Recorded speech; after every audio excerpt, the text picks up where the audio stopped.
Whoa, buddy. Put that thing back in its holster. We haven't gone anywhere. I don't understand. Check out the MichaelDukesShow.com for information on how to get access to the podcast. Welcome to the party, pal.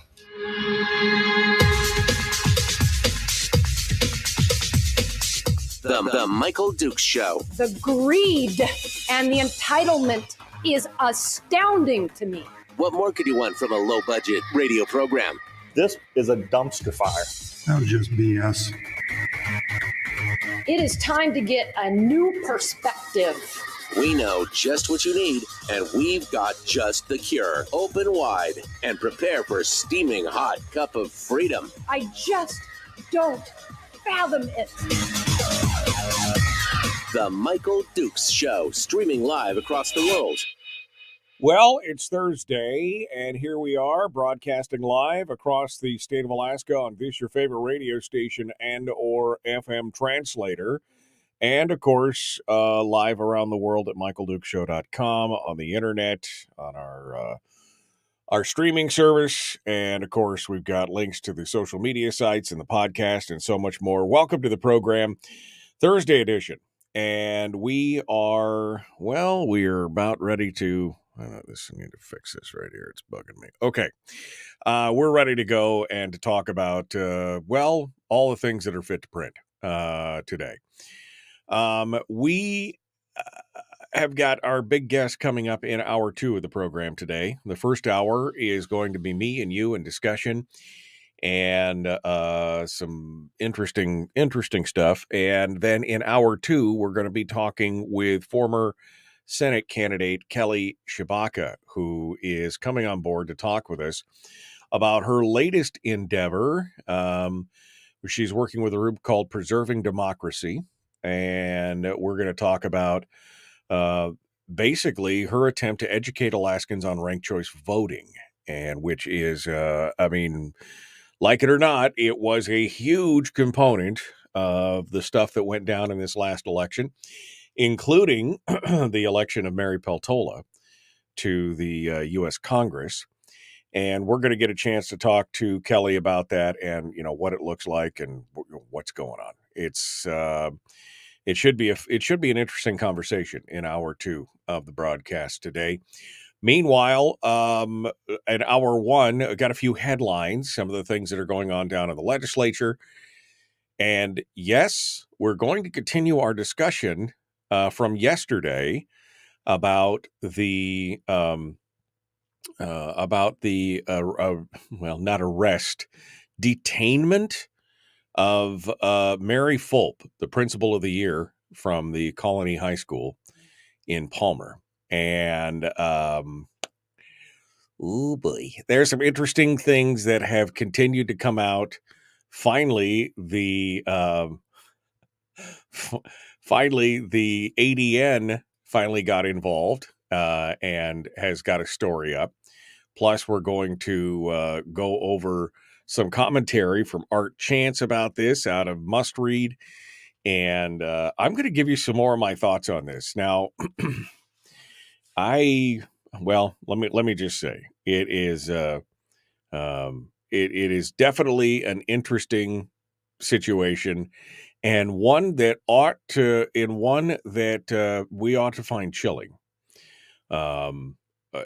here in the state of Alaska, that something went on here, and I'm not exactly sure what's going to happen. But, let me just say that at the end of the day, I hope that Mary Fulp goes straight to the mats on this one. And really, really lays it out in the courts, and somebody's going to pay. That's kind of where I'm at right now, based on all the information that I have, and that's in front of me today. So we're going to talk about that. We're going to talk about that as well. So anyway, hey, good morning. How are you? Somebody said in the chat room, happy TGI Firearm Friday Eve. And yes, tomorrow is going to be a good day for us here on the radio. Tomorrow, we're going to be we're going to be talking with Dr. John Lott, who is the president of the Crime Prevention Research Center. And he's going to be coming in to talk about, well, a bunch of stuff. His latest article and research coming out of the Crime Prevention Research. We're going to talk about his testimony in front of Congress. And it's going to be a fun discussion tomorrow for Firearms Friday. And of course, we'll finish everything up with Willie Waffle. It's gonna be interesting. So that's the show for today and for tomorrow. Look at that. I got all the housekeeping done. It's amazing. I want to say thank you to our sponsor, Satellite West, for sponsoring the program each and every day. They're sponsoring this hour of the program today, and we appreciate them being part of it. Of course, wherever you are in the state of Alaska, Satellite West can help you connect. Whether you're in Kinnick or you can connect in Kinnick, or you can connect in Ketchikan, or connect in Kenai, or connect in Kaktovik. It doesn't matter. You can stay connected with Satellite West. Phones, internet, text messaging, emails, you got it all. It's all over there. Thank you to Satellite West. SatelliteWest.com, by the way, is where you find them. Okay. I'm a little confused by some of the reporting on this. I think today was brought to you by the letter K. Yes, it was. Thank you. I gotta say that this story has got some confusing components to it. And the story about Mary Fulp. It's definitely got some different aspects of it.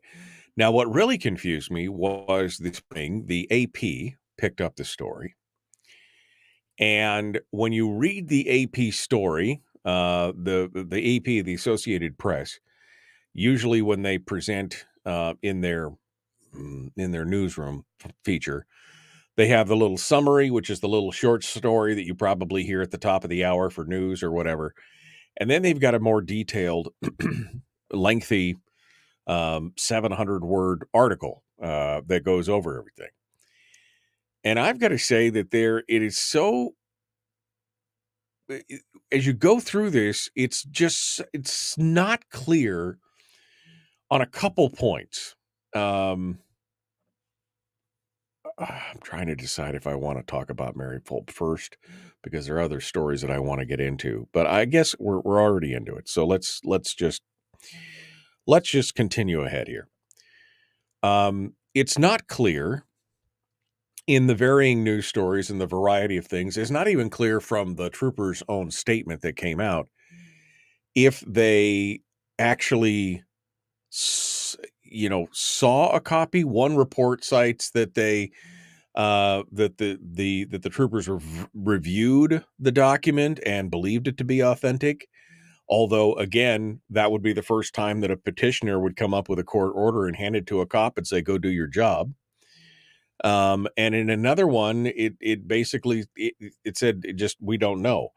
Now, here's the interesting part about this whole thing is that the troopers, in the course of the investigation, have asked, because the troopers who were involved with Mary Fulp apparently didn't get a copy of the court order. It was like it was flashed at them. They saw it, and then they never retained a copy of the order, which, red flag number one, because, I mean, if I'm about to involuntarily commit somebody, take him to the hospital, let him be stripped naked, let him be given psychotropic drugs, let him be stuck there at the hospital for 3 days, I think I'd want a copy of that order, don't you? They basically, in one of the stories, the people who originally said that they had the signed court order and then may or may not have shown it to the troopers, because again, there's some conflicting reporting on this. They refused to give to provide a copy of the order to the state troopers. And this is, again, in part, this should be a huge part of the investigation. If the citizen is not going to provide a copy of it, then I think everybody's got questions, but that should be the biggest red flag right there in the world.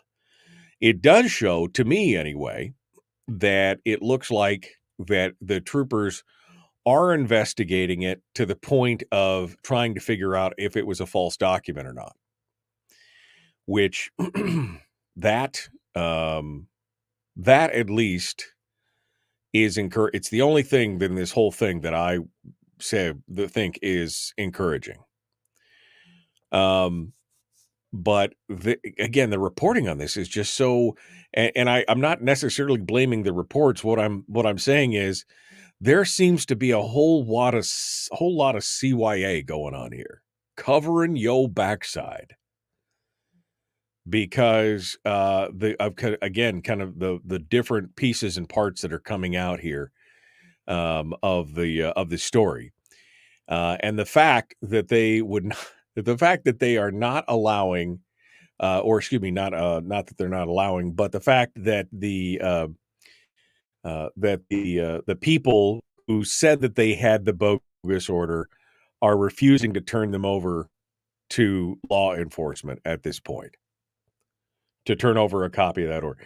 Because again, I would say that by showing it to somebody and then insisting it is, and they believing you, and then there's a difference between that and then coming back and then handing that document over to somebody, because now you've got actual physical proof that you misled somebody intentionally. There's a whole thing here. There's a whole thing here. Now, Art Chance has written an article about this over on Must Read. It's an opinion piece, and I'm going to quickly read it here for you, just because I think it's pretty powerful, and I think it has a lot of the same feelings that I've had over this. He says, visualize yourself sitting comfortably in your home just before noon on a Wednesday. You have a family member as a guest. Since you're a Christian conservative, maybe Martha McCallum on Fox is on the TV.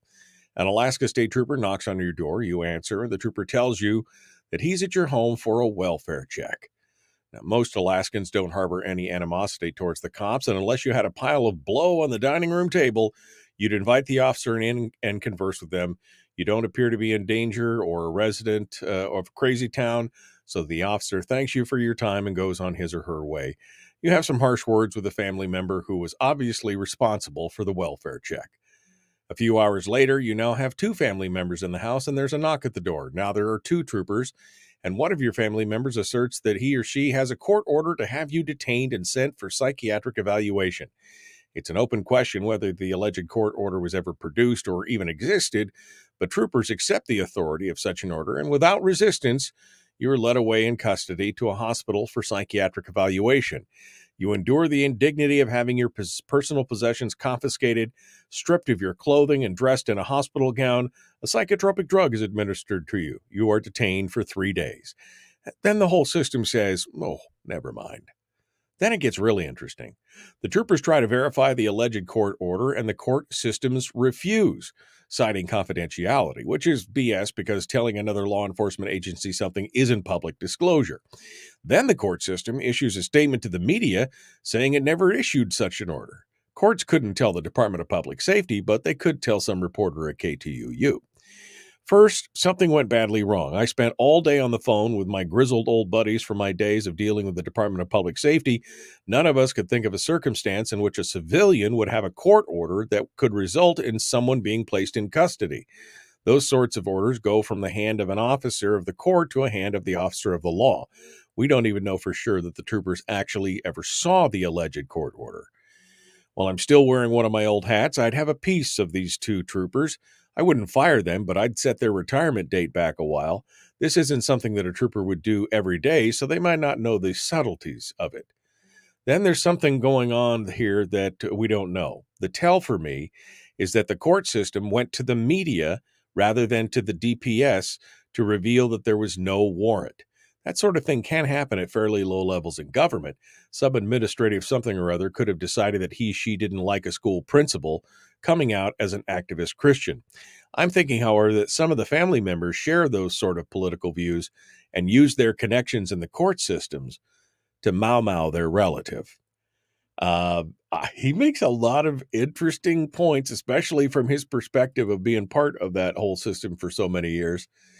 But again, I think the biggest, and I was looking for the actual quote in here because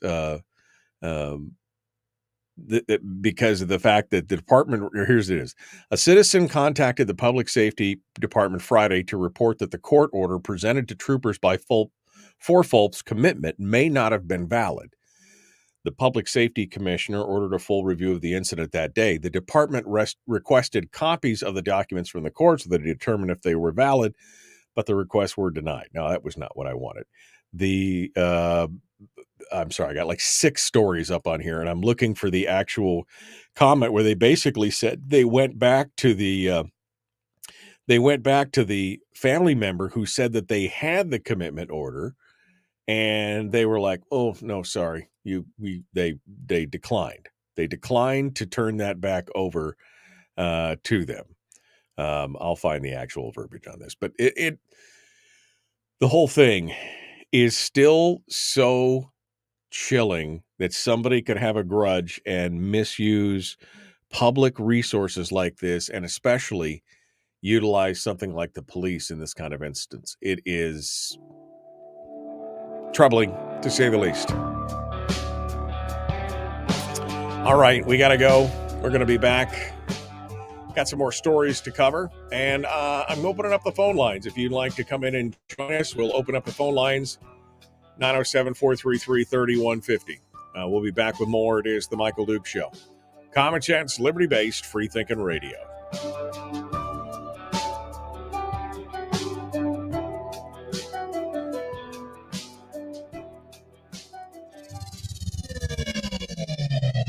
Now you're cooking with gas. The Michael Duke Show.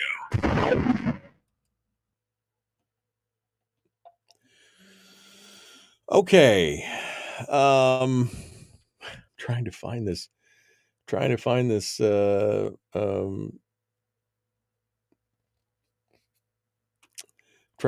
copy about where they just said it was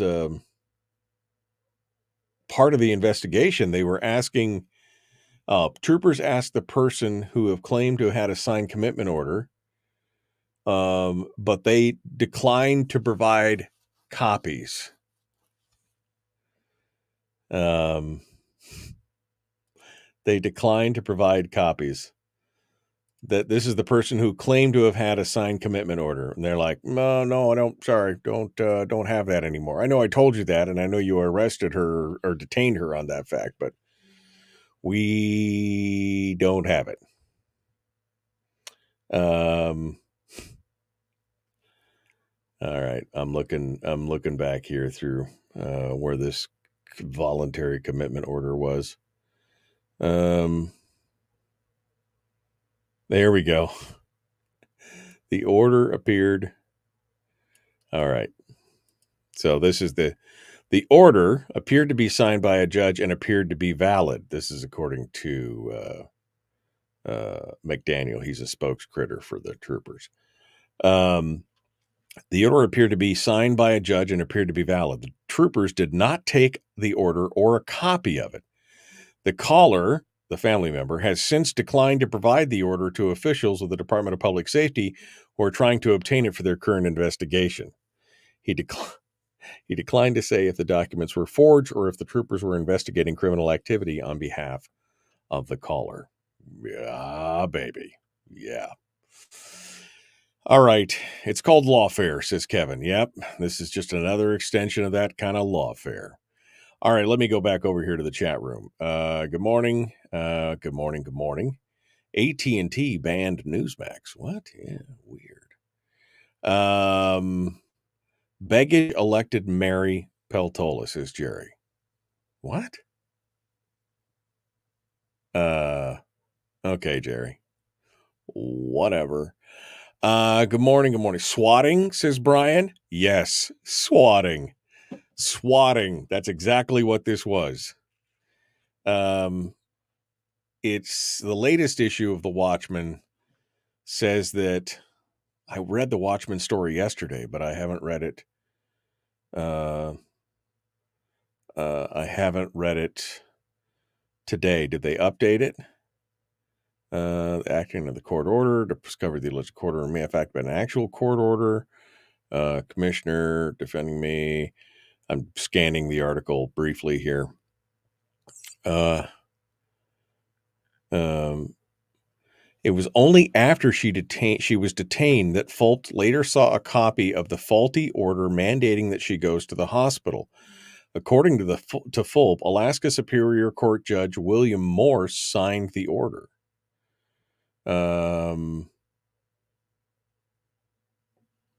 Really? Well, that's interesting. I'd like to know more. I'd like to know more about the Superior Court judge who supposedly signed this document. Okay. Good morning. Connecting and connect is a conundrum. It is, in fact. It's an understatement. Document required, please. Everything was handled so wrong. Facebook is blocking my notifications, says Jerica. Oh, I know. Yeah, they're refusing to turn it over because they don't want to slit their own throat legally. I mean, exactly. Have the Leos been arrested or fired, the law enforcement officers? Nope. They're not even on leave, baby. Yeah. All right. Art Chance is a hypocrite. He's fine with the big bully trooper beating up young girls for failing to yield, but acts like gives a damn about civil rights over the issue. Tell me how you really feel, Hawk.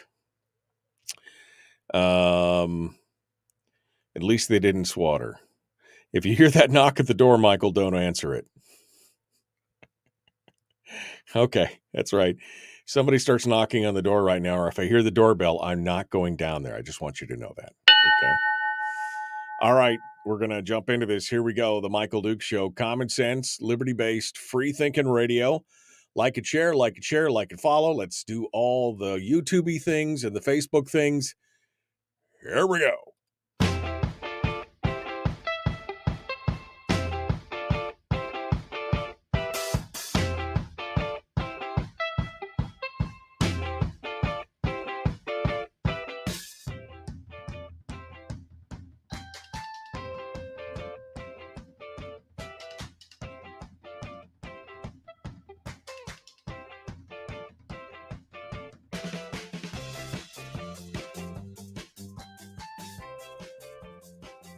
All right, welcome back to the program. Continuing now. Lots of comments in the chat room this morning about this story, just like we were yesterday. Brenda says, please don't lose sight that they're outstanding Alaska state troopers that do a tremendous job risking their lives daily for our safety. Their commitment to public service should not be overshadowed. Okay. Great. We never said that they didn't. What I guess my point here is that and all the good deeds of all the troopers in the world don't make up for bad behavior or poor behavior on the part of a few of these people. I mean, remember, these folks take an oath to uphold the Constitution. And you know, that's a very important and powerful thing that needs to happen. When you are about to, an involuntary commitment is one of the most gravest things that can happen to an individual. You know, short of being, I mean, when you're arrested, that's one thing. But involuntary commitment is taking somebody who has not committed a crime and you're about to basically take away all their civil liberties. She was at the hospital for 3 days. Okay? Before I took that step, I would make sure that every T was crossed and every I was dotted before I took away somebody's, you know, fundamental civil liberties. I would think that I would have all my ducks in a row on that, because that is like, yeah.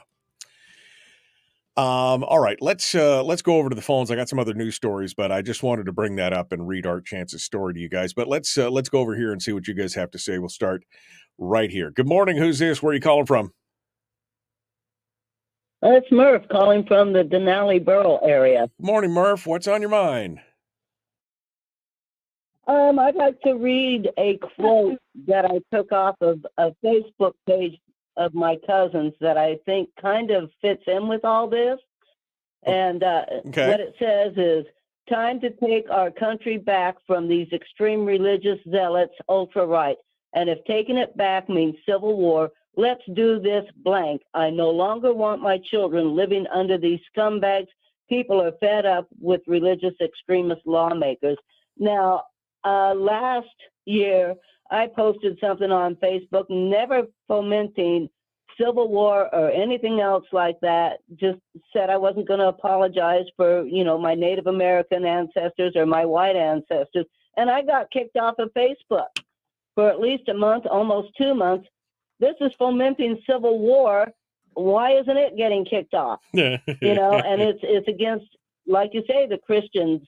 Yeah. And then another thing that really bothered me was the other day, I don't know if you heard the NPR Alaska news, but they had people down in Juneau, students and stuff, wanting more funding for education and everything, which, yeah, great if it goes to the kids. But like you've said, it's not going to the kids. It's going to the pension funds. It's going to the administration, which, we're 49th for education, and yet we pay out the highest amount. So there's something wrong with all of that. Oh, yeah. And so now I'll listen to what you've got to say. Murph, thank you so much. I appreciate it. Yeah, I mean, I find it amazing that people on social media that you can get. I got a strike against me on social media here a few weeks ago because somebody put a video up of these young girls who were driving around, and there was a spider in the car. And it was a very funny video because they're freaking out about the spider in the car, and it was a pretty good sized spider, and they finally pulled over and they finally got out, and they're trying to get the spider out of the car, and the whole thing was funny. And my comment on it was, well, now we have to burn the car, kind of thing. And I got a big warning and a strike from Facebook because apparently by saying jokingly, obviously in context, that now we have to burn the car, I was now making terroristic threats. And you've got somebody who's saying, let's go to war with fundamental Christians because I'm tired of their stuff, and let's kill them all. And they don't get, this is the same thing that's happening on Twitter. The blue check mob was pretty much able to say anything they want. And anybody else that even hinted at something the other direction or something that wasn't liked got banned. This is, welcome to the new normal, Murph. This is what it's about. And it's unfortunate, and it's a chilling of both ideas and the ability to have free speech and commentary. Now, again, it's a private platform, so they can do what they want. But I fully feel that it was after Mary Fulp's Facebook Live video where she had like a 3 or 4 hour Facebook Live where she was talking about her testimony and about her Christian beliefs. And, whether you believe her or not, hey, that's her right to do it. I fully believe that it was after that somebody in her family used some connections or some chicanery to be able to pull all this together. And during the break, I actually read this part in the Watchman, which apparently it was either not there or they updated it or I missed yesterday. But Mary, in the article, they quote Mary Fulp as saying it was only after that she was detained that Fulp later saw a copy of the faulty order mandating that she goes to the hospital. And according to Fulp, Alaska Superior Court Judge William Morse signed the order. So there's actually a name attached to this. I want to know what's going on here with that. So, but you're right. It was only after that happened that all of a sudden they want to, come in and smack down and detain her. It's troubling, yeah. Murph. It's troubling. But hey, I appreciate you calling in. Thanks for being part of it today. You bet. Have a great day. All right. Bye. 907-433-3150. There's going to be more to this story. I know that there is. I know that more has come out. Now that it's hit the AP, the Associated Press, I expect that somewhere along the line, some news organization is going to pick up on this and be like, what? And I want to, I mean, yeah. So we'll see what happens. This could get bigger, and it could be a prime example of, again, an attack on somebody's First Amendment rights on free speech and of freedom of religion. There was one other, and I don't know which story it was now. I don't have it in front of me, but basically she said that she's now she's at work. She's not at work. She basically has she hasn't returned. So we'll see what happens on this. But like I said, this isn't just about the initial commitment. This just isn't about anything else. This is about ruining her reputation. This is about destroying her livelihood. This is about getting her out of that position where she might affect children with positivity and change. So we'll come back to that. We'll come back to that here as we go through. 907-433-3150 if you want to be part of it today. All right. Two other stories. One is a brand new lawsuit that says Alaska statutes allowing the public funding to go to private schools is unconstitutional. And it is very, very interesting because this is just what we were talking about with Sarah Montalbano on Monday. The fact that they actually quote in the news article the statute where basically it says that no public funds may go to a religious or private education institution, that those practices are now being challenged in court by none other than Scott Kendall. This guy is everywhere. This guy is involved in you want to talk about, wow. Scotty Kendall, or I guess as his friends call him, Scooter Kendall. Scott Kendall is representing the NEA, he knows which side of his bread is buttered, and others in a lawsuit that basically says that the Department of Education and Early Development didn't have a proper answer, and they've taken it to the Superior Court for the state of Alaska, saying that monies should not be used, and monies being used to reimburse parents for thousands of dollars in private educational institution services are unconstitutional. This is going to have a huge impact on correspondent schools. IDEA, Raven, Cyberlinks, all of those schools.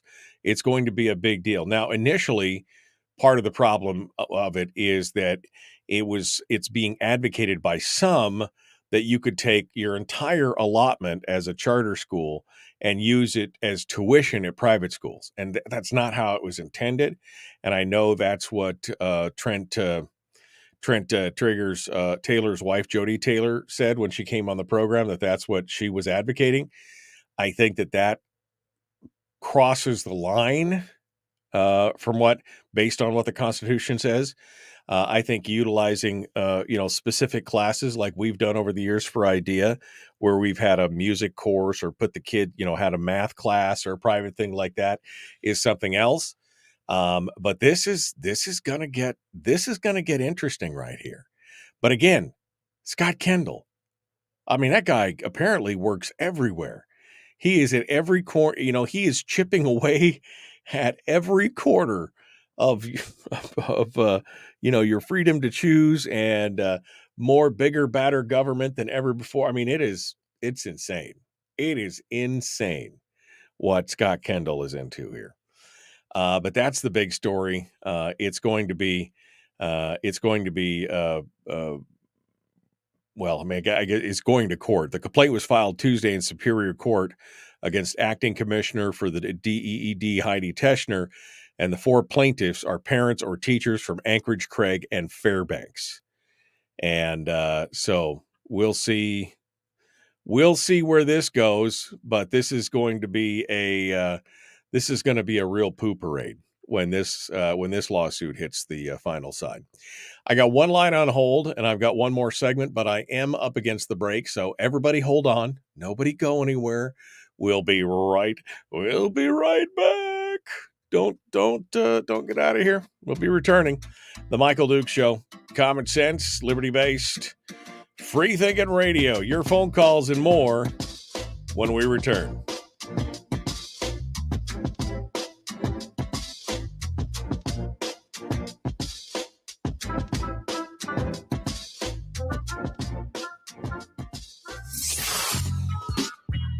What is that?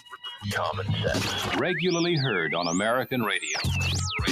Michael Duke Show. Radio. Okay, we got the caller on hold. Let's go over there and get their name so we can figure out who they are. Good morning. Who's this? Where are you calling from?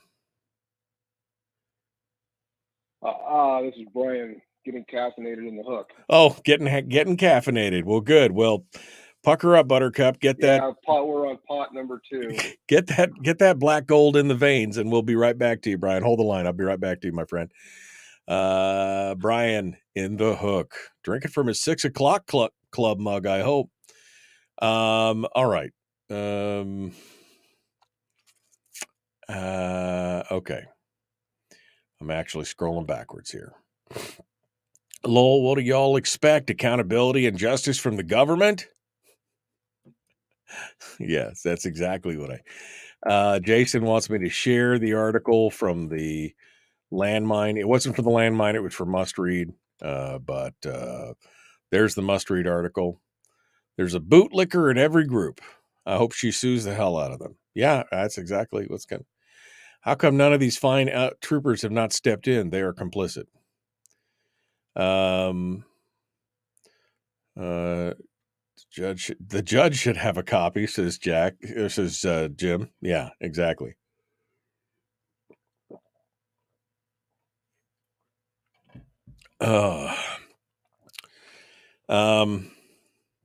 Read the law. They can take you in. AST don't need a piece of paper to commit you for 72 hours. There's just someone turning you in because they feel like it.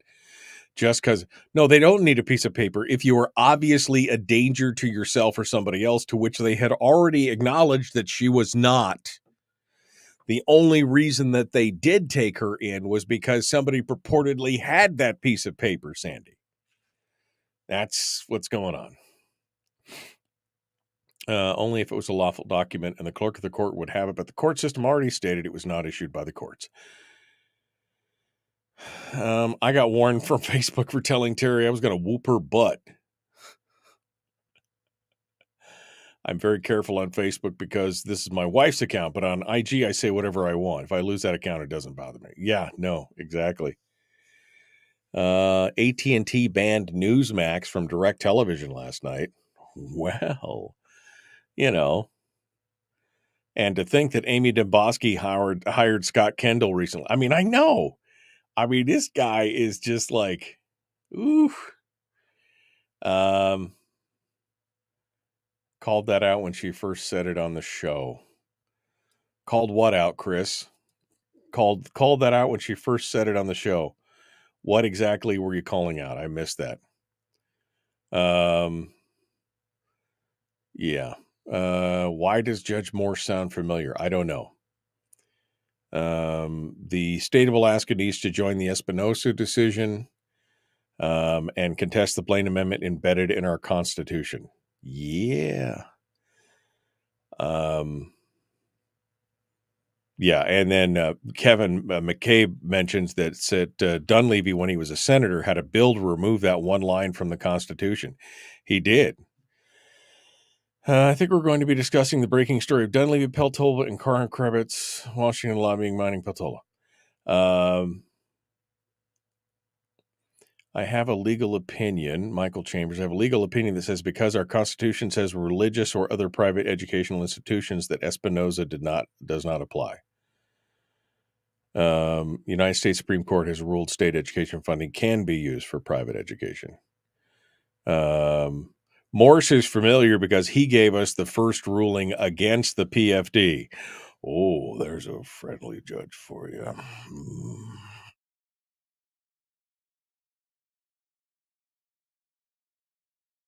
All right.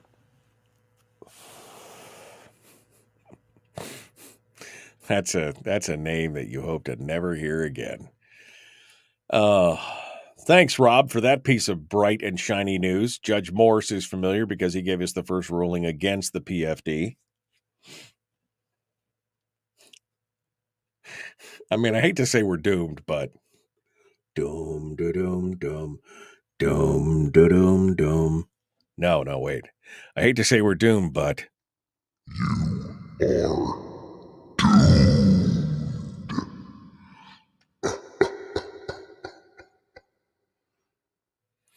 That's pretty much how I'm feeling right now.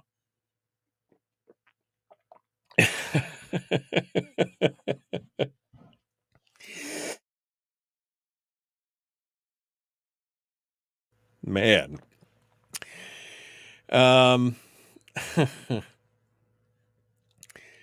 That's it. I'm caught up on the comments now. It looks like I got everything I need. Just making sure, scrolling back through. All right. Well, tomorrow, again, Dr. John Lott will be joining us on the program to talk about his latest piece at the CPRC, and we'll also be talking about his testimony before Congress. Gotta go. Here we go. Let's jump back into it. The Michael Duke Show. Common sense, liberty-based, free thinking radio. Like it, share, like it, share, like it, share, like it, follow. Let's do it. Here we go.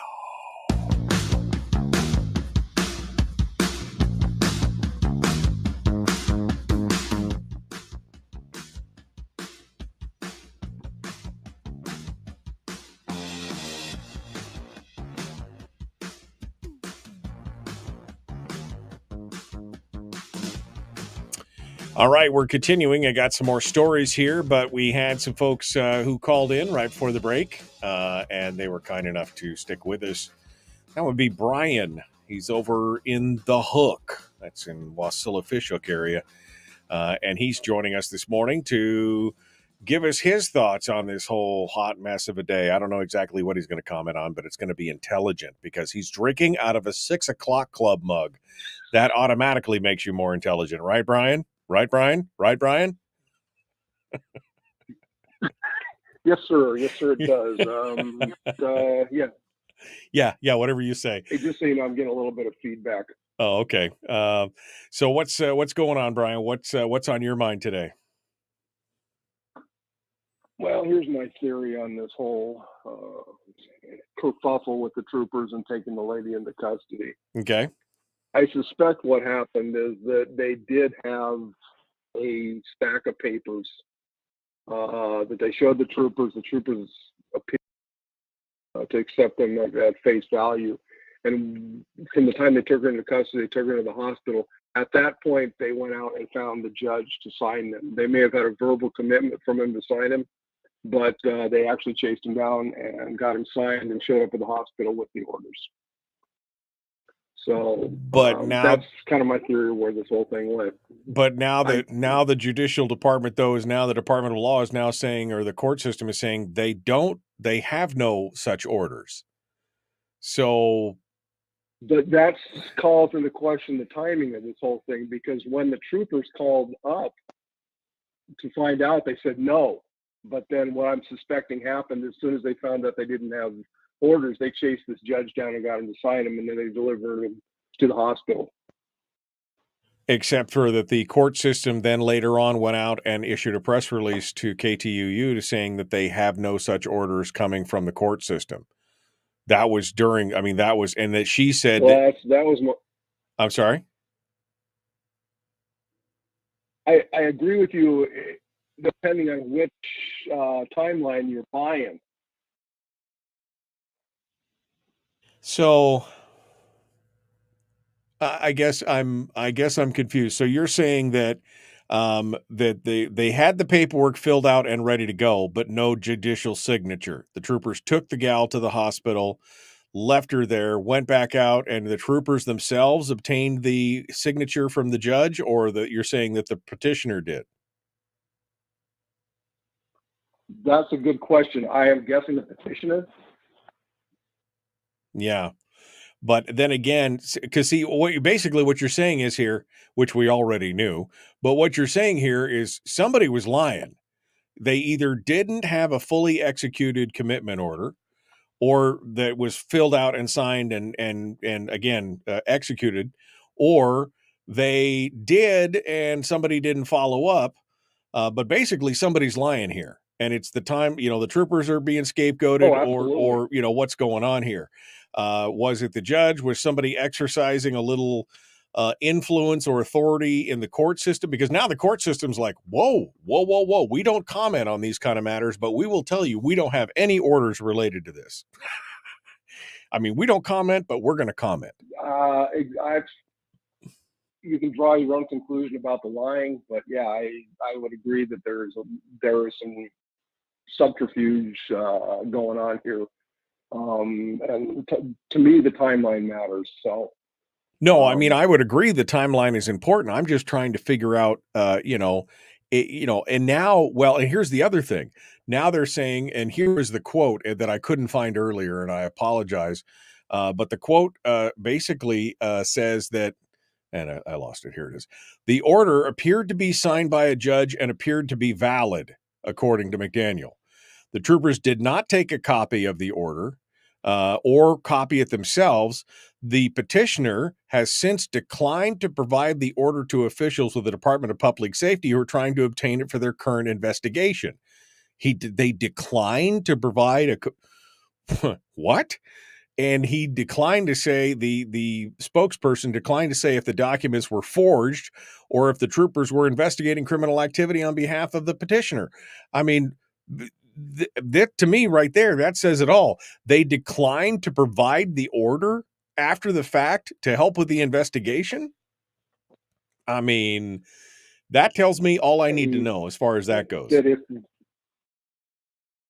If they're arguing at some point Judge Moore signed these, either fake or real, right? Because they're throwing the name out as that's the person who signed the order.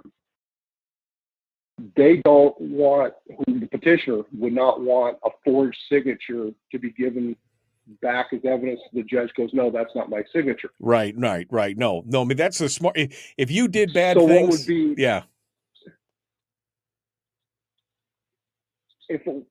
If I were the judge, I would issue an order to compel them to produce this document. I would too. Yeah. Just to protect myself. Just to clear my name. Yeah. So, but you're right. I mean, that's what that's what I said earlier is they definitely don't want a piece of physical. I mean, it's a he said, she said, if they said, well, we showed it to them and they thought it was real and everything was fine, but they didn't bother to take a copy of it. And now they're like, well, we'd like a copy of it. And you're like, what are you talking about?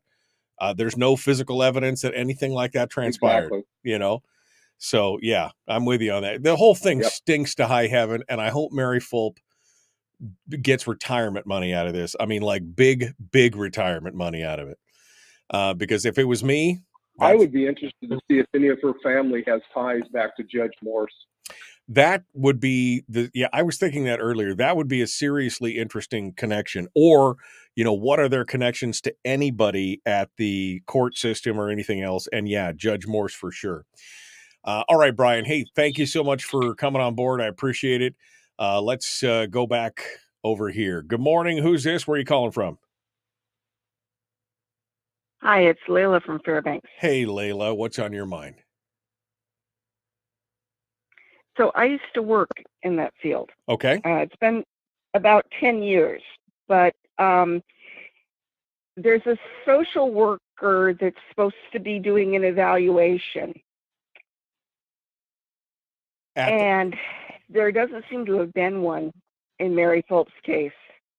Now, does a social worker can't actually sign that order? I'm sorry, is a social worker before that social worker has done the evaluation? Right. Does a social worker, this all happens before they take her into custody and take her to the hospital? You're saying that there's a preliminary that happens And that's actually what Yes. The way that it works is that the petition goes to the judge. The judge then sends it to a social worker. The social worker then reports back. And in my time of about 15 years of doing this, probably 50% of the people that are screened for this, the social worker doesn't find a reason for them to go to the hospital, because people do this kind of stuff. They're stupid. They think, oh, my neighbor is weird. I don't like my neighbor being weird, so I'm going to get the government involved and I'm going to fix them. And a social worker that I worked with actually put in a report one time, your neighbor has a right to be eccentric. That's true. That's true. You do have the right to be eccentric. I mean, from your libertarian perspective, Layla, is this not one of the most chilling things you've ever heard? I mean, that they put her in, they got her, they stripped her naked, they poked and prodded her, they filled her full of psychotropic drugs, held her for 3 days, and then said, my bad. My bad. To me, it is. They can. If the whole process goes through, the social worker finds a reason, you're a risk to yourself or others, and that's a very important thing. Are you a risk to yourself or others? Not just that you're, a little weird or a little manic, you're having a spiritual experience, you're a risk to yourself or others. Right. If that's a finding, they can put you in prison, or not prison, the mental health facility for 3 days for evaluation, but they cannot force you to take drugs. The statute is really clear on that. Right. Although somebody who is also in the field yesterday said, unfortunately, the statute also has some gray area for interpretation, and it sounds like that may would have been, that may be their excuse here, right? Yes. One of the things is and over the years that I worked in that, there were people that were taken into custody because they were violent and they were threatening staff and stuff like that. And then they can force them to medication, but they have to go back to the petitioning judge and ask for a court order to give that medication. Right. And I went and looked up the statute yesterday to see if anything had changed, and nothing had. Layla, hold the line here for a second. I appreciate it. Folks, we're up against the break. We got more coming up. Kelly Tshibaka on the other side, The Michael Duke Show.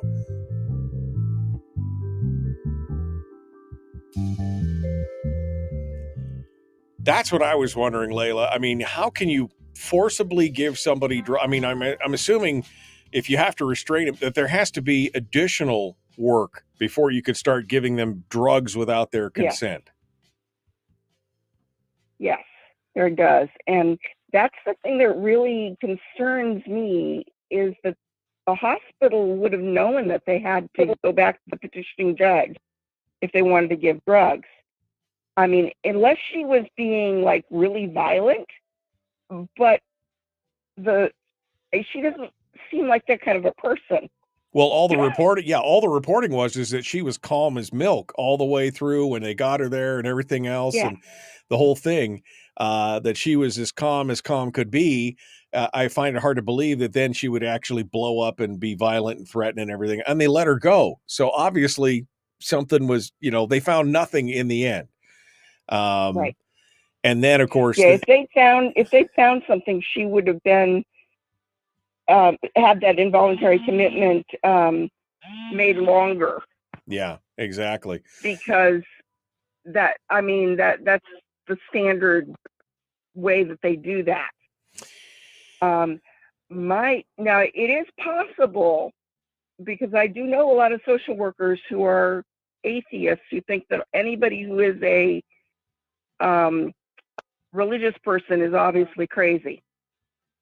And so it is possible that this family found somebody to work with to do whatever it was that they did. I don't know. But at this point, if that was the case, probably very illegal, whatever they did. If that's the case, though, Layla, why wouldn't they then produce the document when asked to by the troopers the second time? I mean, if that's the case, Probably because they didn't get a judge to sign it. Yeah. Well, and of course, the Watchman is reporting directly from Mary And I got to Fulp. wonder why the troopers did not demand. I mean, for one thing, that petition doesn't go through the petitioner. Yeah. Once the petitioner puts it in, it goes to the court, it goes to the social worker, it goes back to the court, and then it is sent to the hospital saying you can, when the troopers bring them in, you can take them to, you can take them in. Right. So the petitioner doesn't have the paperwork. Yeah. Well, it's interesting because Fulp herself said that she saw the order and it was signed by Superior Court Judge William Morse, which, again, this might be one of the reasons why they don't want to produce the document, because maybe there's some forgery, maybe it's a false document. Right. Nobody wants to have that physical evidence. But again, this goes back to me on the troopers. If I'm a trooper and I'm about to take away the one thing that I've sworn to uphold, the constitutional rights of citizens, if I'm about to take that away, not because they committed a crime, but simply because somebody, because this is arresting a criminal is one thing, taking away their rights is one thing because they've obviously done or suspected of doing something wrong. But when you're talking about involuntary commitment, I guarantee you that I would have, like I said, every T crossed and every I dotted. I would have a copy of that, ironclad in paper, framed in a frame, ready to go to say, Your Honor, here's where it is. This is what I had. This is what's going on. And the fact that they didn't do that is problematic. Yeah, it worries me that in 10 years, we've gotten that far off of what the procedure is, that a state trooper, and there would have been two of them, they usually work in tangent when they do this, that they would do this and not stop and question. Yeah. I mean, what happened to their training? Yeah. Well, that's something's wrong. Something is definitely wrong there. And I'm sure we're going to hear more about this. I'm sure more stuff is going to come out and find out. Like I said, I'm just waiting for this thing to hit the national news, because that's when the wheels are going to come off the bus. When this hits the national stage, and it just started, the AP story was just today. So I imagine it's going to make some waves somewhere. It better, because this is not, I mean, the whole red flag law thing. Clearly, there's no way you can align red flag laws with the U.S. Constitution. Right. And yet, even Florida has a red flag law. They've locked up they've taken away the guns of about 50 people based on nothing. In most cases, the guns are returned later with an apology. Yeah. It's unacceptable. It's crazy. Yeah. It's wrong. Yeah. Well, and now once you've violated somebody's rights, you can never really make them whole again. Absolutely. And that's just the way that is. Absolutely. I got one more question. Who's going to pay for all this? They took her blood. They found that they did blood, they did screens, they did everything. They did a CT scan. A CT scan, for those of you who don't know these days, I had a friend that just had one, $3,700 for the CT scan alone. So, I mean, we're talking about everything that she lists out that took place in there. I mean, there's $10,000 worth of services. Who's going to pay for that? Are they going to charge her for it? I mean, right? I mean, yeah, probably. No way. Because I'd have been like, those charge her insurance, which she probably has pretty good insurance because she works for school district. I would still say she'll have a copay she has to pay. And if I were her, I'd say, no, I'm not paying this. Yeah, no, I would instruct my insurance company not to pay a dime of it because it was all involuntary. I'd let the hospital suck that up. All right. Well, Layla, I got to go. Thank you for calling in. I appreciate you being part of it today. All right. Thanks for coming in and joining us and giving us your thoughts on this. Folks, we're coming up on it. The Michael Duke Show continues. It is your home for Common Sense Radio. Here we go.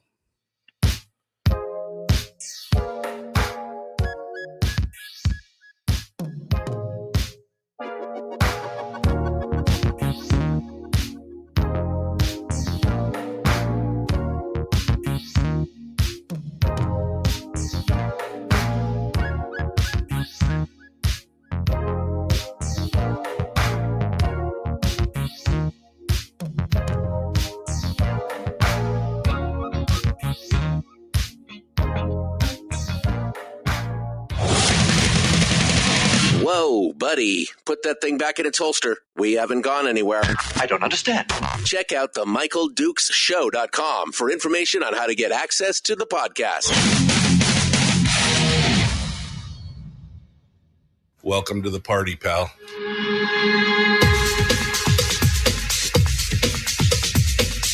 The Michael Dukes Show. The greed and the entitlement is astounding to me. What more could you want from a low-budget radio program? This is a dumpster fire. That was just BS. It is time to get a new perspective. We know just what you need, and we've got just the cure. Open wide and prepare for a steaming hot cup of freedom. I just don't fathom it. The Michael Dukes Show, streaming live across the world. Streaming live around the world on the internet at michaeldukeshow.com and across the state of Alaska on this, your favorite radio station and or FM translator. It is the Michael Dukes Show. Hey, how are you? Are you ready to go?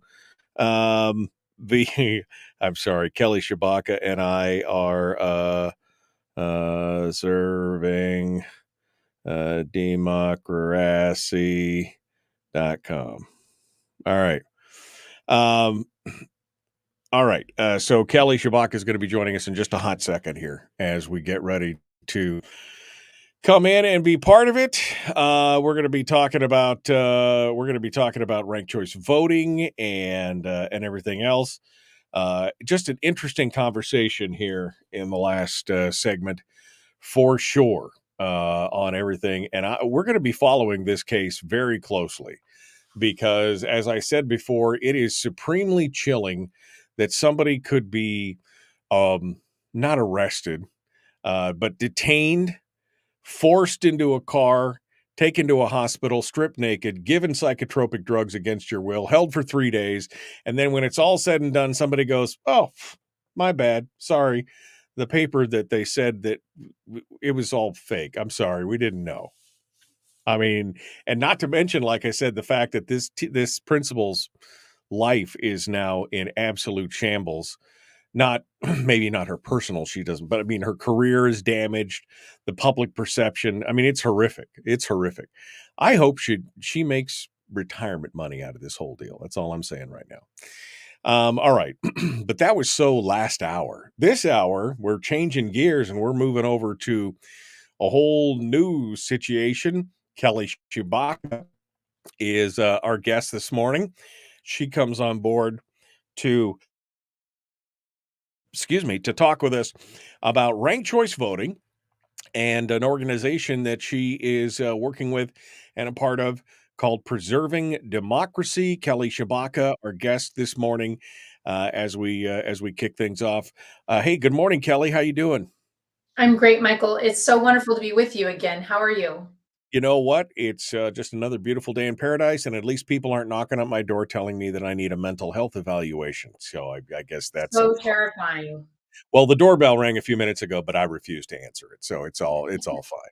All right, Kelly. Well, we've missed you, and you've been pretty quiet since the election, but now you're coming out swinging, and so I wanted to give you a chance to tell folks, what you're doing, what's happening, what you're fighting over. You are excited and interested in educating people about ranked choice voting. And of course, we've got this whole idea of preserving democracy. So I guess let's get to it. Give us what you've been doing. What's going on? So I got into the Senate race to be a voice for all those people who felt like they didn't have a voice. And throughout the nearly 600 days I was on the campaign trail, there was a consistent theme that Alaskans felt forgotten, ignored, voiceless, powerless. Some even used the word exploited. And it was heartbreaking then to see at the end of the election that we had the lowest voter turnout in the history of statehood. And so all of that voice expression I'd heard over 2 years actually was manifested in the behaviors of the election. That despair was just displayed in full effect when people physically didn't express their voice in the turnout of the election. This is what I concluded when I was being silent and I was developing this entire organization and concept the last couple months. We have a emerging threat to the democracy in ranked choice voting. When we had our first ranked choice voting election, we had record low voter turnout in Alaska because the confusion and the complication of the system, it leads to voter suppression. People don't express their voice and vote because they don't understand it and they don't have hope that it's going to work. And voter suppression undermines the very fundamentals of democracy, that our system is supposed to be of the people, by the people, for the people. Ranked choice voting is already used in 28 states, and 14 other states are currently considering implementing it or expanding it. US Congress has already twice picked up the bill to force 50 states to mandate it for all federal and state House and Senate, federal House and Senate races. And I believe they're going to take that bill up again this session. And so if we don't act now, we are about to see the entire US election system change. So that's what we started Preserve Democracy for, to preserve those fundamentals of our democracy that are critical for election integrity. Election systems should be easy to access and they should be easy to understand. And we want to make sure that we have voters turning out so that the elected leaders reflect the people who selected them, a system of the people, by the people, for the people. So I'd love to invite everyone listening and watching to join our nonpartisan and nonprofit movement. We are at preservedemocracy.com. It's preservedemocracy.com. We need your help and we need your financial support because that's what this is going to be powered by. Thank you, Michael. We talked a lot about this in the run-up to ranked choice voting, that, it was very problematic because it had already been shown that it disenfranchised an inordinate amount of, especially the elderly, minorities, people who had, hard time reading, lower education folks, people in a lot of the urban areas, that they were disenfranchised at a much higher rate through ranked choice voting. And of course, we saw that. I mean, look, the rate of rejected ballots and everything else in a lot of the rural areas was upwards of almost 20% in the first rounds of ranked choice voting here. And so not only are you suppressing the vote because people don't understand it, they're confused by it, or they're agitated by it, whatever it is. On top of that, those that even did participate had a very high level of ballot rejection and everything else. So it's disenfranchising a huge amount of voters in the long run. Yes, you're absolutely right. And we're not the only state who has seen that. There's a fascinating article from a Democrat leader in New York about, is ranked choice voting voter suppression? And that article link is on our website, preservedemocracy.com, where she writes about the exact same thing that you just said, that this is disproportionately affecting certain demographics. And she's arguing against ranked choice voting for those reasons. She talks about minorities in her area and people who don't have as high of an education level, people who don't understand systems. And if we have to explain a system and educate people on systems, we spent millions of dollars educating people on how ranked choice voting works. It shouldn't take millions of dollars to explain voting systems. We use basic plurality voting systems in elementary school body races. It's that simple for students to understand. But it's not that simple for us to understand as adults. And that's what we're seeing across the states. Even down in California, this past November, they had a ranked choice voting election that resulted in the algorithm tabulation that no one can do in their minds. The machines do it, certifying the wrong winner for the election. They didn't catch it till after the election was done. So now they can't undo the results of the election unless a court decides to overturn it. But it was in somebody pointing out, wait, I don't think that the ranked choice voting tabulation ordered the ballot reshuffling, the tallying up as you drop candidates off correctly. So they redid it, they reprogrammed the algorithm, and another candidate won. And so now the distrust throughout all of the county near San Francisco is really high. Everybody's calling for a repeal of ranked choice voting. And again, that's the kind of thing where you see the people who already don't feel like their vote counts or that they understand how systems work, when they start reading headlines that the system's run by a complex algorithm that gets things wrong, they're just so much more likely to not overcome those barriers to voting that they already have to voting and go on with their normally difficult November Tuesday that they already have. That's called voter suppression. It literally is voter suppression, Michael. This is in Title 18 of the US Code as a crime. If you engage in tactics to manipulate elections and election systems in order to make it more difficult for certain people to vote, this is voter suppression and a US crime under the federal code. You know, what bothers me, because I did understand ranked choice voting. I mean, I studied it. I got a lot of information on it. I noodled it out. I was able to figure it out. I mean, it's simple, but it's also complex, right? I mean, the idea of it is simple. The execution can be complex. I did understand it, but here's what bothers me. The idea that they sell this as, oh, no, it's just instant runoff. That's all it is. The problem is that if a candidate fails, or if a candidate, if two candidates and they don't get the plurality, I want to have a second bite at that apple. If there were 4 candidates and now all of a sudden there's 3 candidates, I want a second bite. If there's only 2 candidates, I want a third bite at that apple. I want to come back to it because maybe something has changed in the meanwhile. Maybe something else has come to light. Maybe now that there's only fewer candidates, I want to make that choice. This idea that you have to make the decision all at once is ludicrous. And the fact that we can't follow the tabulation and that it has to be done by a computer, obviously raises some concerns and some questions with everything that we're seeing today, and the questions that have been raised about,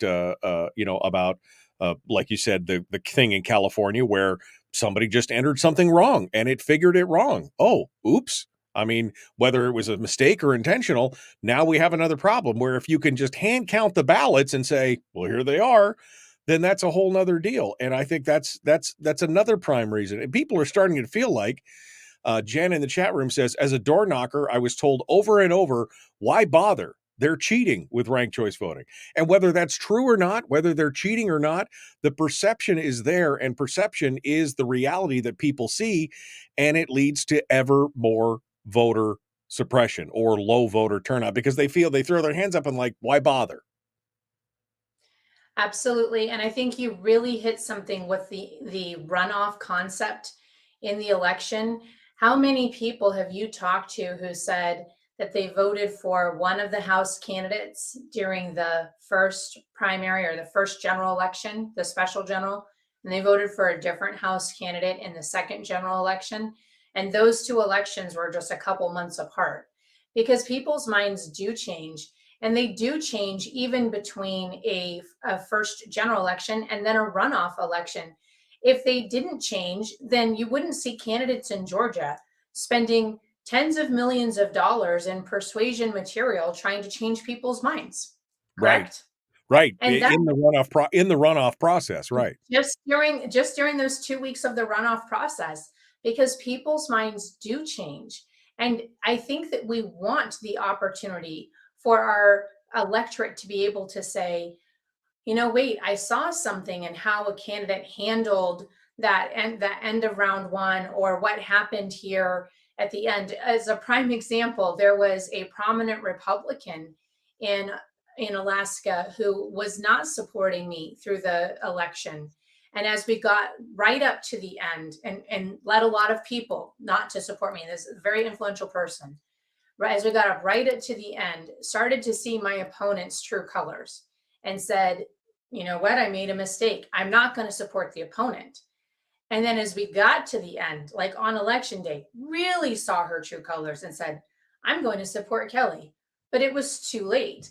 Right. Now, right after the election, my opponent said something, and this person totally flipped their perspective on my opponent, and now is a ardent supporter and is going around telling people that my opponent is a Democrat and we can't have anything to do with that, and we all need to jump onto Team Kelly. That happened right after the election, Michael, which means that if there had been a runoff, all of that influence that had already spread, that all of that could have reversed for me. and would have brought, who knows how many countless votes with the effect of social media over. But it was too late because the instant runoff, quote unquote, was done. Those are the kinds of things that happen that are available to us in those runoff elections like they have in Georgia that don't happen here. And I'll also mention, I don't believe, beyond somebody who's really informed on it like you or me, that most people even understand that that's what the ranked choice system is going for. I don't think most people understand that. I think that they're confused and are trying to figure out how they're supposed to rank the ballot so that their candidate has the best chance of winning. I heard from many people, well, it's best if my candidate comes in second. So I'm going to rank somebody else first and my candidate second. And I don't think most people understand this system. And I think it would take a very long time before they actually do. Kelly Tshibaka is our guest. She's with Preserving Democracy. We're going to talk a little bit more about this, and we're going to break down parts of this, not just the ranked choice component, but also the jungle primary component. We're going to talk with her about that here in just a moment. We'll get some more details on her new organization, and we'll return. The Michael Duke Show, common sense, liberty-based, free-thinking radio. We return with Kelly Tshibaka right after this.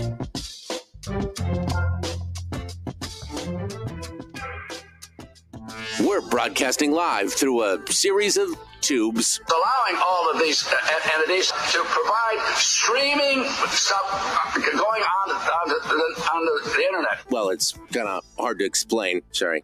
Streaming live every weekday morning on Facebook Live and MichaelDukesShow.com. All right, we're in the break right now with Kelly Tshibaka. Let me clear something up for folks in the chat room because I've seen this comment already 2 or 3 times. We live in a constitutional republic, but we still utilize democracy in a component of our voting because the voting it's a democratic, it's the democratic process in the voting system. It is a constitutional republic. People are saying should have named it Preserving Our Republic. But it's also a brilliant piece of marketing because all the people on the left are always like democracy, democracy, democracy. Well, now you're preserving democracy, right? This is like the whole thing with defend our Constitution on the con question. That was a brilliant piece of naming on their part because it sounds like we're defending, whatever. So yes, we are a constitutional republic that utilizes a democratic voting, democracy-based voting system. So I just want to clear that up for you guys. And I can see why they would call it preserving democracy instead of preserving the republic, because that sounds a little more amorphous than, preserving democracy's got some oomph behind it.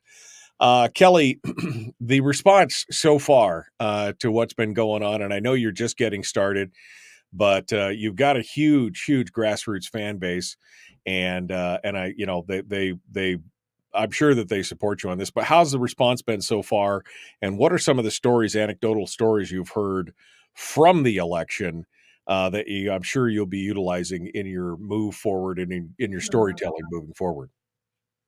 Yeah, we've had incredible response. So thank you, everyone. The donation platform has really taken off. You all can help me today if you want to do that at preservedemocracy.com.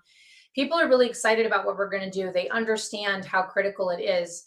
So first step, the first thing we're trying to raise money for, we need about $30,000 to get a poll out there. I'm sure all of you have seen the propaganda from the pro-ranked choice side, using actors and telling us in a demeaning way that this was as simple as ice cream. And it wasn't. So we need the evidence. And they've also shown us with just a sample poll, exit poll from people who were at the election and probably in pre-selected districts that would be favorable to them, that about 80% of us like ranked choice voting. That's not a real poll. We want to do a statewide poll, including our rural communities that also didn't show up. Michael, Democrats and Republicans didn't come, rural and rail belt across the state. We want to show with a real hard-hitting poll that's, bulletproof, why people didn't come to show up at our election and how ranked choice voting affected that. I think there's other reasons as well, but we need to analyze why. And that poll will be gold. And then we need to share that with these 14 states that are considering implementing and expanding it. U.S. Congress, we have those meetings set up with leadership. And then also with the states that are running ballot initiatives, including our own, so that they can use that as evidence. We'll make the compelling video testimonies as well. Going around the state, fortunately, we have a very mobilized network in rural communities and rail belt communities and get those testimonies. And some of them, to your point, are the people I've heard from even out in rural communities. I have a friend who said she got dozens of phone calls on election day from her friends who are all senior citizens saying, I don't understand how to mark this ballot. I don't know what to do. Some even in tears. Can you please help me? Or I'm just not going to vote. I have another person who was volunteering over at the polls, and she was just helping as a poll worker. She said she couldn't even count how many people would come back over to her crying because they could not figure out how to do the ballot, but she couldn't tell them. She could just simply repeat the instructions at the top. And she said she saw so many ballots marked wrong.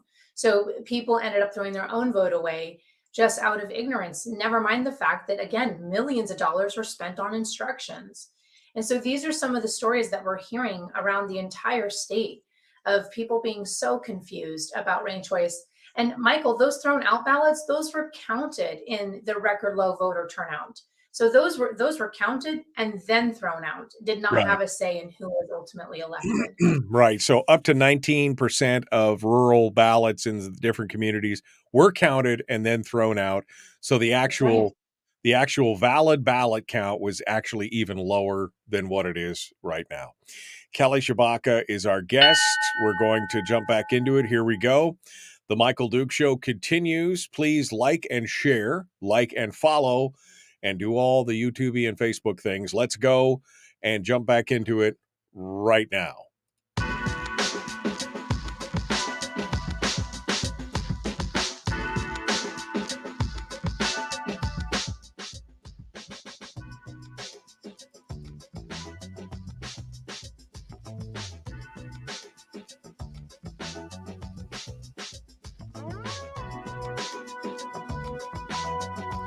Okay, we're continuing now with Kelly Tshibaka, former U.S. Senate candidate, and now with Preserving Democracy, an organization that is dedicated to, well, I guess, education about the pitfalls of ranked choice voting and many other things.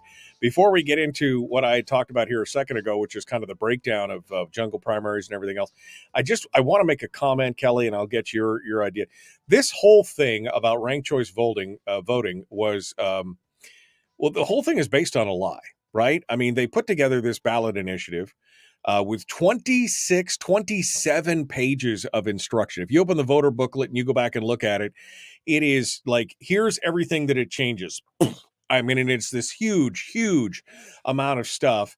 But what they sold it on, because I saw the commercials coming across the data boards on my radio stations, what they sold it on, 90% of the commercials had nothing to do with ranked choice voting. It was all about dark money, right? I mean, that was all of what it was about. It was always about we're going to eliminate dark money, which is ironic because the whole thing was funded by dark money. But this is the whole point. So the whole thing was sold as a lie to begin with, because sure, who doesn't want to get rid of dark money, right? I mean, that's a dirty thing. I mean, nobody wants that. So of course everybody wants it. And there was very little. There was one commercial in all the commercials that they ran that seemed to talk anything about ranked choice voting, and it was the bag of chips one. But that's what kills me, is that this whole thing was sold to Alaskans and passed by the thinnest margins on a lie. Michael, the Project Veritas videos also exposed all of that in their undercover footage of Murkowski's campaign staff and leadership, saying that they intentionally deceived Alaskans by running those dark money ads, because it doesn't get rid of dark money. And in fact, you can't get rid of dark money. It's actually protected by a Supreme Court ruling that says that that's part of free speech under the First Amendment. And those Project Veritas videos also show her staff saying that the only reason that they ran ballot measure 2 to put in ranked choice voting was to protect Senator Murkowski and make sure she could get reelected. That was the entire purpose of putting in ballot measure 2. And it's all there. If anyone wants to Google the Project Veritas videos on Lisa Murkowski and ranked choice voting, you can see all her campaign staff admit to all of this. it is really, really concerning, again, when we're talking about democracy, that we understand why our election system is being manipulated in order to come to a certain outcome to protect an incumbent. That's concerning. I see articles in the lower 48 saying ranked choice voting worked great in Alaska because people from all parties won. That's not what happened. Ranked choice voting resulted in all the incumbents winning. All the incumbents won. And ranked choice voting protects incumbents because when you have a field of 71 candidates running for statewide office, and the burden is now on every voter to research their campaign platforms, their backgrounds, do all the fact checking on them, screen and vet them. How many Alaskans were actually fully informed and educated on every single candidate to make an informed issue just for the 3 statewide races? I'm not even talking about Juneau races, or ballot initiatives or judges. And now we have, and we're one of the smaller state elections, right? If you think about ranked choice voting in a large state, it becomes even harder.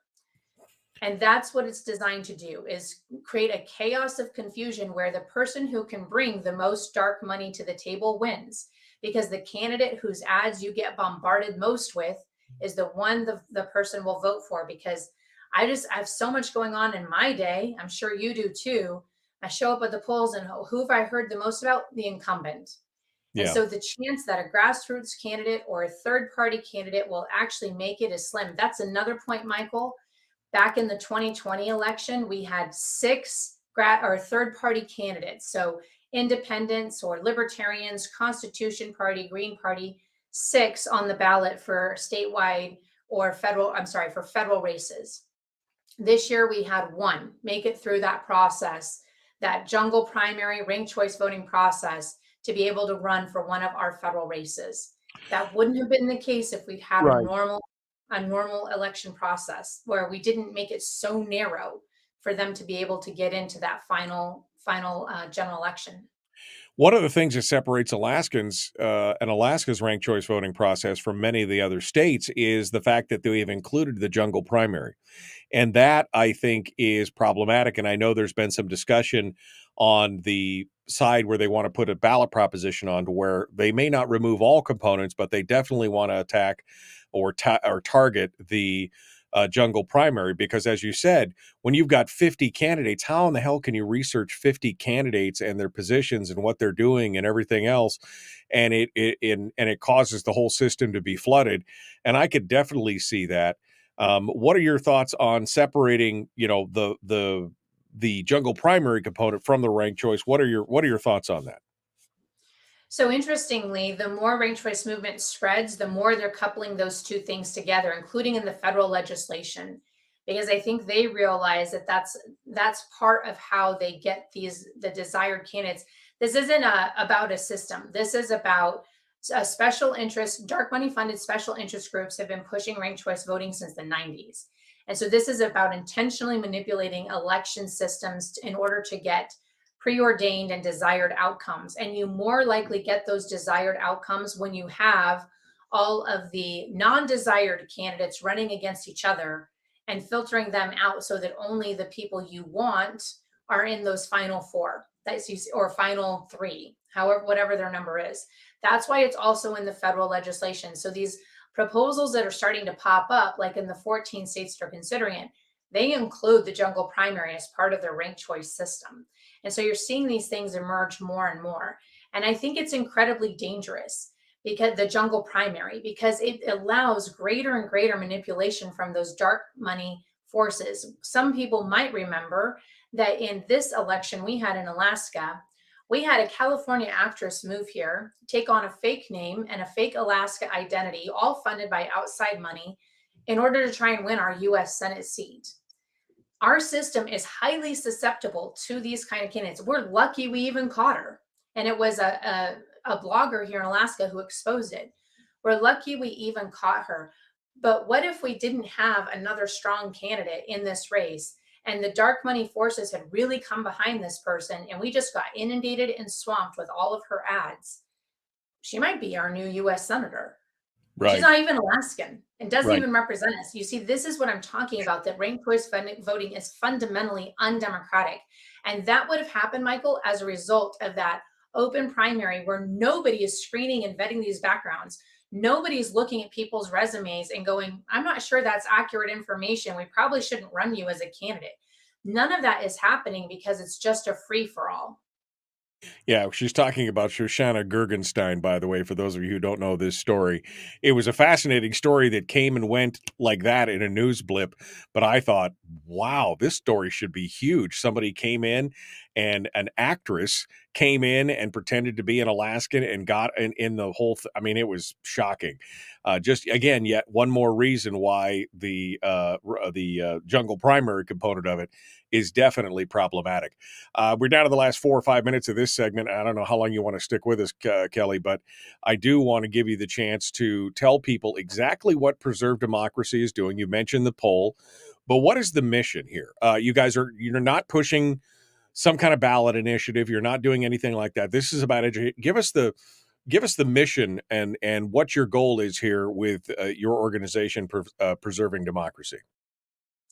Simply put, we want to make sure election systems are easy to understand and accessible to everyone. So we're going to fight ranked choice voting, and we're going to engage in targeted get out the vote efforts to make sure everybody has a voice. We're going to do this by first using Alaska as a case study and developing that evidence that's necessary so that these decision makers across the United States can see that ranked choice voting is undemocratic. And that's why I need your help.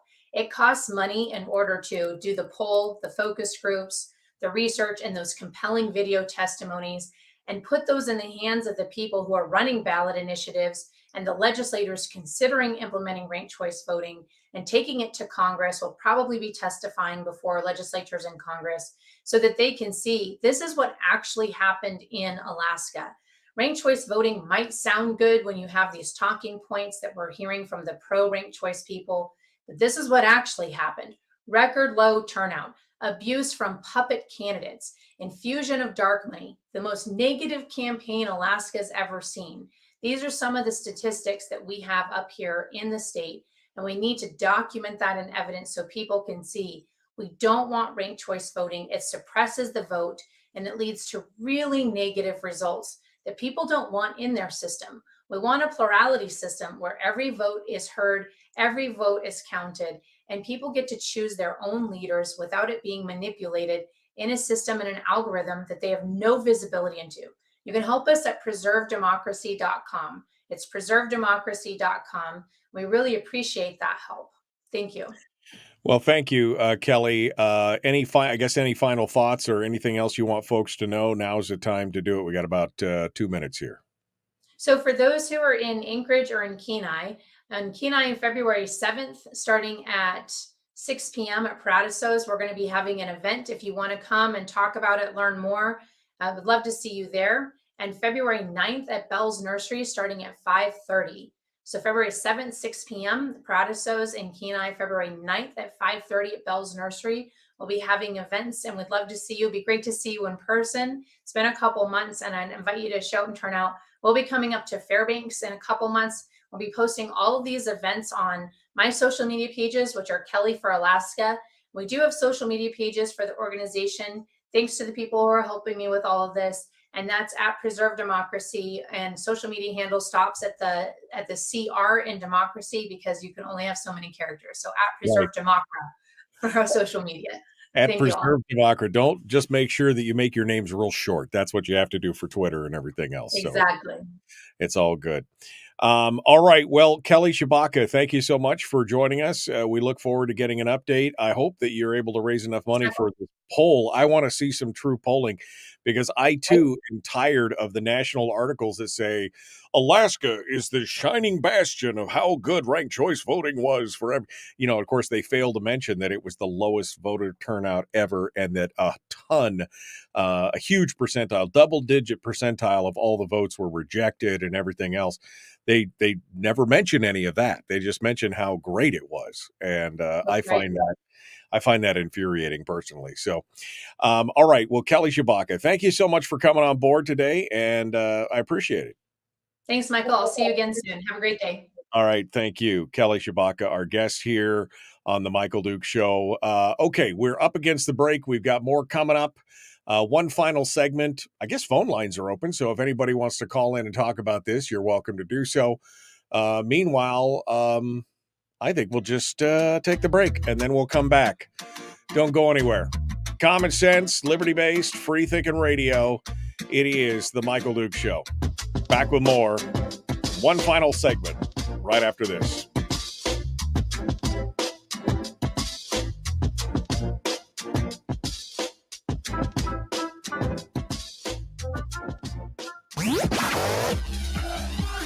Our light, our guide, and our trusted friend. Michael Duke Show.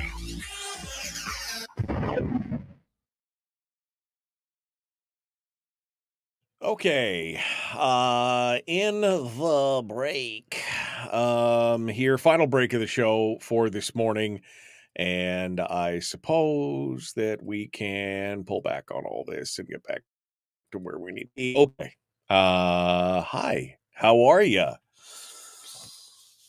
Oh, man, tell you,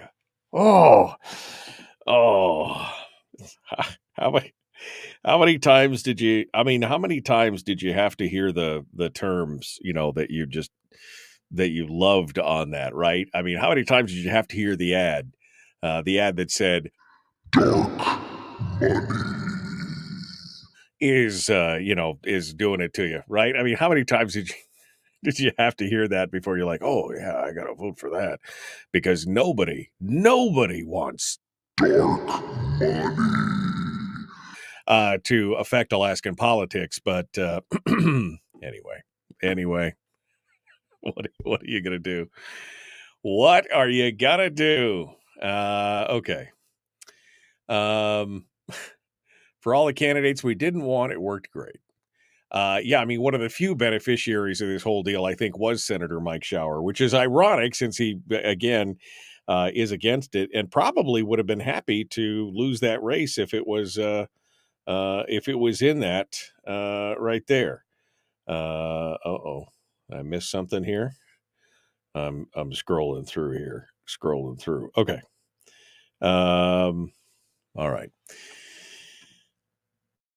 Go back to the comments. I saw somebody drop me a comment this morning here that I missed in the messages. Let me go over here and see what this is about. Somebody dropped me yeah. So, oh wow.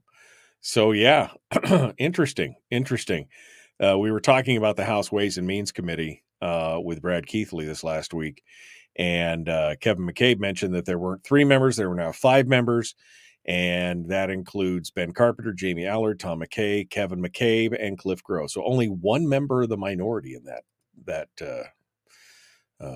body. Interesting. Okay. Who wants to vote when they think that the government is corrupt, said Chris. I mean, that's kind of what we're fighting against right now, right? I mean, there's a tremendous amount of frustration by people who are just like throwing their hands in the air like, oh, screw it, I'm done, I'm out, peace out, I'm done. And that's a danger. I think that's a real danger. And a threat to what we've got going on when people just refuse to participate. When is Shower coming back to the show? I'm hoping to have Mike Shower back on the show next week. Fingers crossed, next week. So we'll hope to have that here shortly. Ranked choice voting has got to go. Oh my, does Must Read have a comment about the Shoshana Gergenstein? They interviewed her. There was a short little piece on that, but yeah, I mean, when you hear the details of that whole thing, it's shocking. And I was so amazed that the story was like there and gone. Like it was up for one day and then it kind of just went away. That this had taken place, that somebody had tried to bamboozle all of Alaskans. Now, it was a real lightweight campaign, and I don't know if it was a joke, if it was a test. I just don't know. But yeah, the whole thing on the Shoshana Gergenstein thing was very interesting.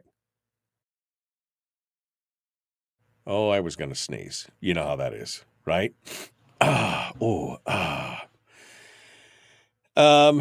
Why are the same ones who funded, paid for, provided legal aid and attorneys are the ones who just testified about how great ranked choice voting was in the Senate 2 days ago? Talk about wolves protecting the hen.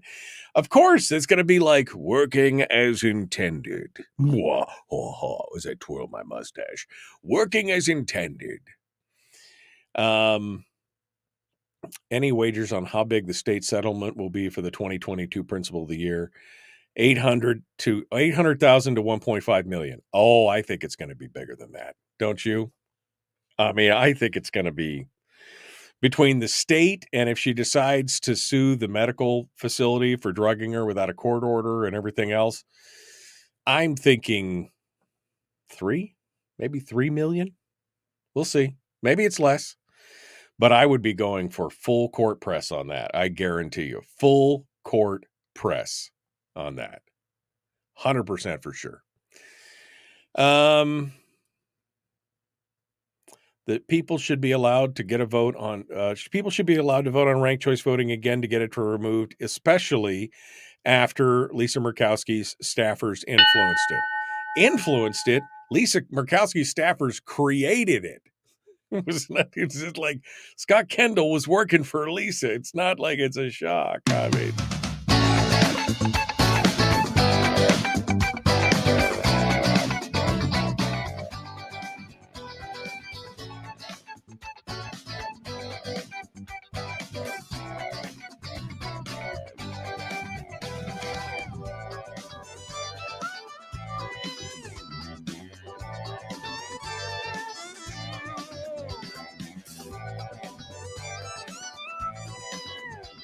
okay. One final segment. Thanks for coming in and joining us. The Michael Duke Show. Common Sense Radio. Somebody's just joking. Somebody thought I added a monitor to my ceiling. That's what the colors are behind me. You can't see them on the radio because, well, it's radio. But no, somebody was complaining. They thought I had a monitor on my ceiling. But no, I got a whole thing here, man. I could do whatever I want, wherever I want. I got the color wheel of destiny here behind me. All right. One final segment in the show this morning. And I'm going to open up the phone lines. And see what you guys have to say. If you want to sound off on anything we've talked about today, whether it's the ranked choice voting thing, whether it's the Fulp thing, whether it's the lawsuit against allowing public funding to go to private schools or institutions or private classes, or the last piece of news that I wanted to cover today, which I can't believe I got to almost all of the things I wanted to cover today. That's unusual. And that is the talk from the Alaska Beacon, which I'm going to more and more these days because, man, the ADN is just, I mean, not that the Alaska Beacon is great. We know that they've got a left-leaning slant, right? Just like we know that Must Read's got a right-leaning slant. So I'm trying to balance everything out here. But the Beacon, at least, has got fresh news stories and topical stuff. The ADN is slipping. Anyway, this story from James Brooks talking about Tuesday's meeting at the Alaska House in the House Committee on Community and Regional Affairs. Andy Josephson introduced House Bill 22, which is a bill that is an effort to bring back the idea of a defined benefit program. Now, Josephson assures us that this is a very conservative bill. This is a conservative bill. It only deals with first responders. It does not deal with anybody else. It's just first responders. But of course, we know we just know in our bones that it would never be, that there would be an inequity there, that if somebody gets it, the next thing you'll know is everybody will be like, well, they've got it, I want it too.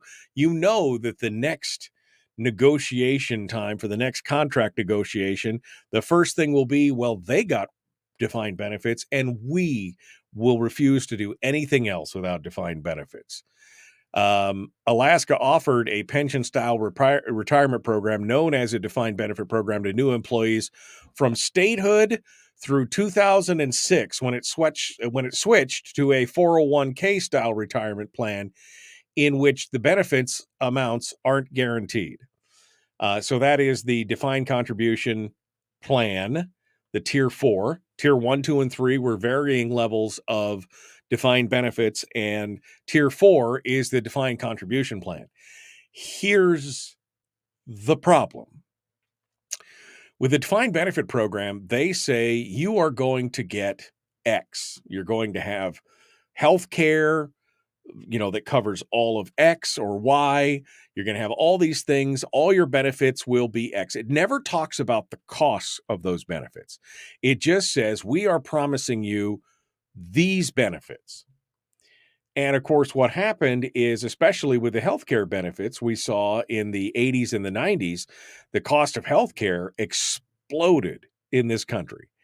And by promising to give them a benefit with no dollar amount, well, the cost and the unfunded liability for that plan just went off the charts. We, at one point, owed to our unfunded liability of defined benefits for all the people who were in the program, $13 billion, almost $13 billion, $12.8 billion in unfunded liability to the defined benefits program. And finally, somebody in the legislature said, whoa, wait a second. This is just it's going to continue to get worse. It was not stopping. It was not slowing down. It was growing over and over and over again. And that's when they made the jump in 2006 to the defined contribution plan, which means the state still pays into your retirement. You can pay, the state pays, you still get a big chunk of it, but it's just like all of our retirements. It's just like everybody else's retirements, right? You put it in. It's a 401k style plan. What you put in is what you get out. It's not pie in the sky. You can have whatever benefit that we've promised you, no matter what the cost. It is huge. So Josephson is going on. And of course, this has been a big push. You've seen it the last couple of years, and especially in this last campaign season, many candidates mentioned that they wanted to go back to defined benefits. Josephson is using the camel under the tent method by limiting it to only first responders. In Monday's hearing, Kevin McCabe, Tom McKay both said that they were concerned about the possible costs if teachers and other public employees, whether through an amended version of the bill or through legal action, were able to transfer into the new pension system. Josephson said teachers are already demanding it, so that respect, nothing changes. But he says he hopes they all get pensions, but he's not calling for them. He hopes they all get pensions, but he's not calling for them. He says there's only 2,358 first responders. That's another reason why this is a conservative bill. He says we're talking about first responders. Our heroes. We're talking about the 7.5% of all public employees. But see, that's the problem, because Jesse Keel also has a bill which covers all state employees and teachers and municipal workers, meaning not state employees, but city and borough government employees. And we're talking about tens of thousands of people to be on this defined benefits program, which we've whittled that $12 billion plus, liability down. We're at like $7 billion. So we haven't even hit the halfway mark. And now they want to add more people back to it. But don't worry. Jesse Keel says it'll be revenue neutral. I'm sure. Sure, that's what the answer is. This is insanity, man. Are you nuts? So the bill has been referred to, I think, 4 different committees, 3 or 4 different committees. So it's been referred to 4 different committees, which essentially means that bill probably is not going anywhere. Usually if you get 3 or more, it's nearly impossible to get them through the whole process to all the way to the end. But it's going to, if they do put in something like this, it's not only going to cost you, your PFD, it will also mean that at some point they will crack open the corpus of the fund, because if anybody ever calls them on the carpet on it, because we have a clause in our state constitution that says any agreement with any kind of contract agreement with a public employees union is essentially a constitutional contract, meaning it's almost like a constitutional amendment. You can't say no. You can't say, we're going to break the contract because we don't have any money, because they'll take it to court and some judge will say, well, you do have $80 billion sitting in this fund over here. So it's not just taking the permanent fund. It would be cracking open the golden goose and stealing the guts of the permanent fund to fund those however many thousands of, it was a 26,000 state employees plus the teachers and then the municipal employees. We're talking about 30,000 people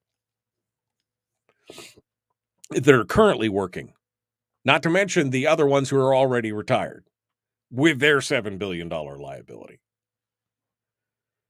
I mean, this could be, we're talking about a liability. If this whole thing went whole hog, the Jesse Keel style, we're talking about a liability that could be $20 billion out of our $60 billion fund.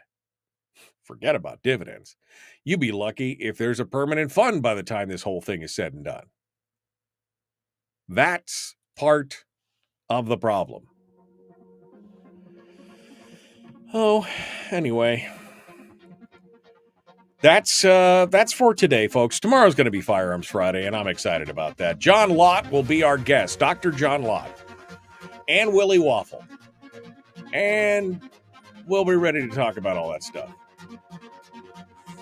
I can't wait. Thanks for coming in and joining us. Don't forget to check us out on Facebook at facebook.com/Michael Duke Show, or YouTube, youtube.com/Michael Duke Show, or Twitch. Or don't forget to pick up the podcast, which you can find on Spotify or iTunes or Google, whatever.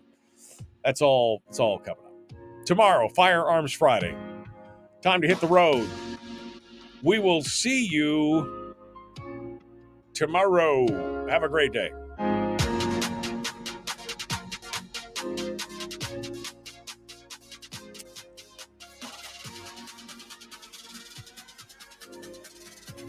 A shortage of government employees? Ooh. Brian says he just saw a YouTube advertisement lamenting a shortage of government employees. Well, that's amazing. Yeah, that's the one thing I haven't even talked about yet, Willie, with defined benefits, is that the communities have to pay for their municipal employees, and there are many communities that still owe millions of dollars to the first round of the PERS, the 1, 2, 3 tiers. They still owe money. It's the definition of insanity is doing the same thing over and over again. But here we are, repeating history. All right, my friends, gotta go. We'll see you tomorrow. Have a great day.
We've shed our terrestrial radio skin, and now we are slimy lizard internet people. It's the Michael Duke Show.